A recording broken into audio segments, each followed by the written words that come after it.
And over the weekend, I learned something pretty important, which is I like to check out. This is the daily podcast with Jonah Wilson, where I document my journey from where I'm currently at 150K roughly in net worth until I hit 1 million in net worth. And I don't expect it to happen overnight, and I expect to have to develop my character a whole lot before I ever get to the point that I hit 1 million in net worth. Because it's not about a number, it's about the person you become along the way. Because as I get older, I'm not going to remember the times that I made a lot of money. I'm going to remember the friendships that I had, the things I learned as I grew as a person, and the relationships I cultivated, the experiences that I had with other people as I grew. That's what really is going to matter. So, how did I learn something important today? I had a very busy week where I had spent 2 days at an acquisition.com workshop, another day working and traveling back from that workshop, and then 2 more days of busy work. A new hire started, lots of busy things happening. And then Saturday that was busy. I spent some time working, a lot of time cleaning up and prepping for the week, cleaning up because I hadn't had a few weeks. I hadn't cleaned my room, done my car, done basic stuff.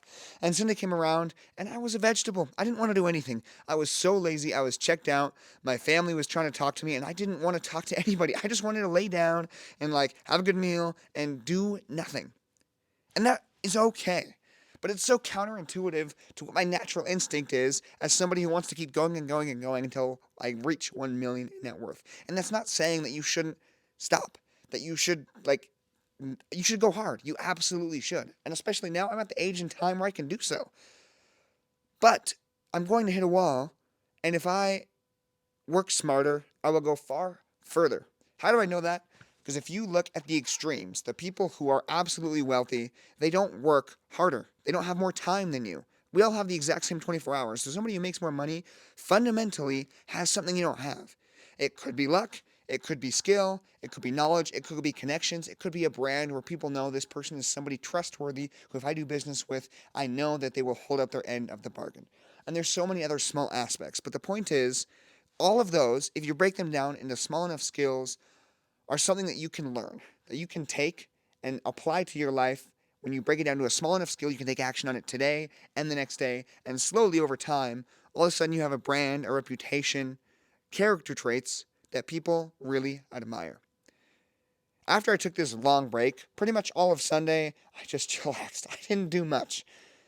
But as I went into Monday, I felt significantly better about the week. I felt more energized. I felt my strategy was better aligned. I wasn't just spinning the hamster wheel, but I was moving in a positive direction.